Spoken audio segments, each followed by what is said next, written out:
네, 안녕하세요. 네. 서은아입니다. 네, 고생 많으십니다. 네. 저희보다 국민들께서 너무 고생이 많으시고 태풍 피해가 없었으면 좋겠습니다. 그러니까요. 네. 태풍 걱정인데 국민들이 국민의힘 걱정합니다.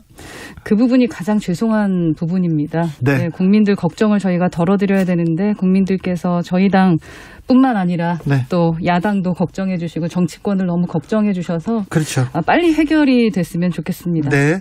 국민의힘에서는 오늘 새로운 비대위를 위해서 당원 고쳤고 비대위원들이 총사퇴했어요. 네. 그러면 이제 어떻게 되는 겁니까?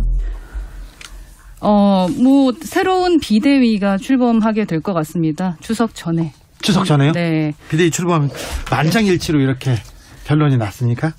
아니죠. 상임정국위에서는 만장일치를 했고 그 정국위에서는 52명의 반대가 있었습니다. 아, 그랬어요? 그럼에도 불구하고 우선은 통과가 됐고요. 저는 개인적으로는 의총에서는 그 새로운 비대위 전환 그리고 새 당원 개정안에 대해서 분명하게 반대를 했고 지금도 마찬가지고요.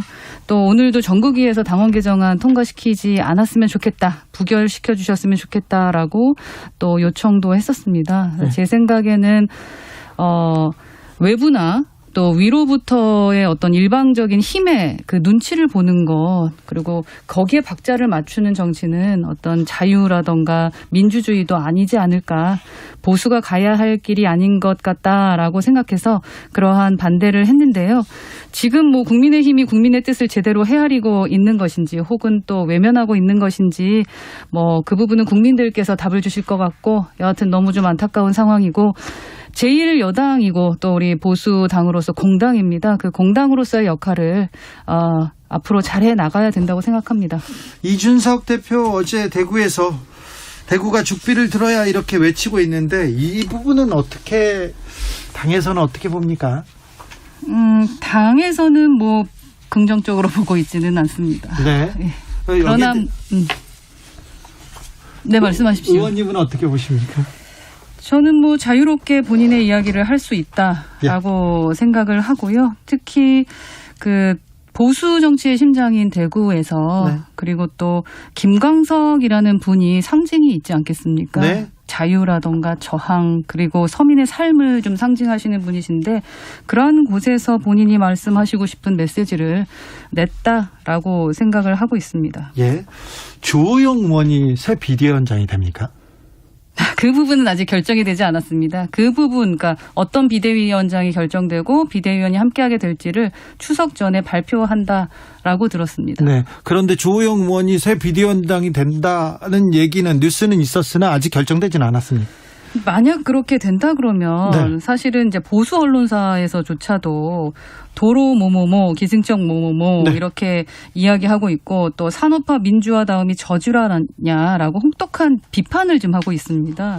그래서 만약에 그렇게 된다면 국민들께서 어떻게 이해해야 됩니까? 지금까지 도대체 뭐 한 거냐라는 생각을 할 것 같고 결국 국민의 밥그릇이 아니라 너희의 밥그릇 싸움 한 거냐라고 한탄하실 수 있기 때문에 그러한 결과가 나오진 않지 않을까 하고 저 개인적으로는 생각합니다. 네. 권성동 원내대표는 어떻게 됩니까? 권성동 원내대표의 거취도 우선 비대위 출범이 되고 나면 말씀하시겠다고 했거든요. 네, 저희는 사퇴하신다라고 생각하고 있습니다. 그러나 그 시기가 좀 애매한 것 같긴 합니다. 시기가 왜 애매할까요? 그 사퇴 시기라는 게 국민들께서 생각하셨을 때 받아들일 수 있었던 시점이 있었다라고 생각하는데 지금 이미 좀 지난 것이 아닌가. 그래서 그 부분이 조금 아쉽고 그 사퇴에 대한 진정성을 얼마나 믿어주실지에 대한 부분도 있고 사실 아직은 사퇴에 대해서 말씀하신 부분이 아니기 때문에 그 부분도 지금 이야기하는 것은 좀 빠른 듯합니다. 새 비대위가 출범하면 윤핵관들은 조금 뒤로 이렇게 물러섭니까?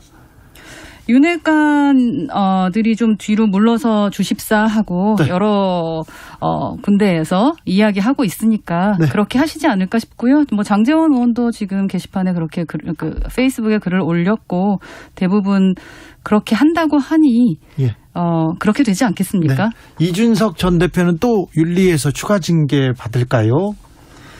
추가 징계를 할 것 같다라고 말은 하고 있습니다만, 근데 저는 그렇게 되지 않는 것이 정상이다라고 생각을 합니다. 그 보수의 가치에서 가장 핵심적인 것이 자유와 정의입니다. 예. 뭐 타인의 자유를 침해하는 것까지는 허용되지 않는 것이 자유의 한계가 있습니다만 네. 내부의 일에 대한 비판의 자유마저도 과도하게 해석을 해서 또 그걸 억제하고 자유 그 자체를 부정하는 것은 정의롭지 못하다라고 저는 생각을 하고, 그래서 이준석 대표에 대한 징계 논의에 대해서는 뭐 자유와 정의라는 보수의 핵심 가치를 잊어서는 안 되기 때문에 그 부분에 대해서 윤리위가 생각할 거라고 생각합니다.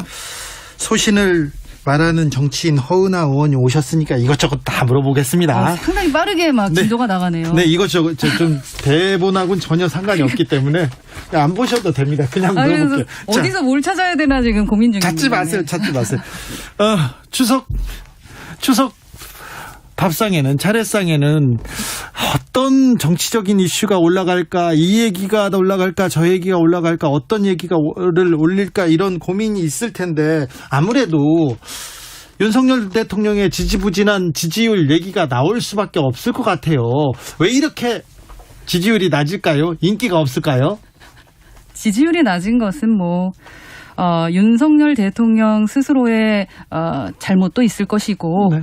그리고 옆에서 보좌하는 분들의 잘못도 있을 것이고, 또한 국민의힘의 잘못도 있고, 더불어민주당의 잘못도 있겠죠. 정치하는 사람들이 잘못해서 아니겠습니까? 저희가 잘해야죠. 네. 어떤 점을 보완하면 좀 나아질까요?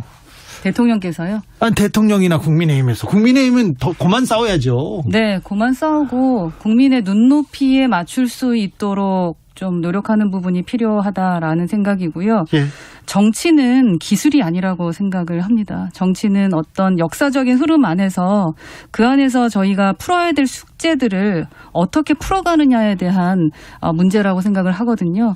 근데 그 지금 역사적 과제 안에 지금 우리에게 던져진 부분은 아마도 시대정신 중에 그 정치교체라는 것이 있지 않을까, 그리고 세대교체라는 것이 있지 않을까. 저는 그래서 추석 밥상 안에 그러한 논의들이 좀 됐으면 좋겠다라는 생각을 합니다. 그 부분에 대해서 우리 대통령께서도 한번 생각해 주셨으면 좋겠다. 네. 그 정치교체 안에는 네.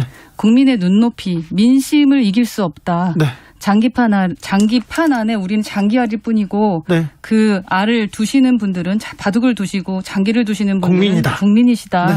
네, 그게 이제 정말 이 체감할 수 있는 데까지 왔다라고 우리는 좀 생각을 해봐야 될 것 같습니다.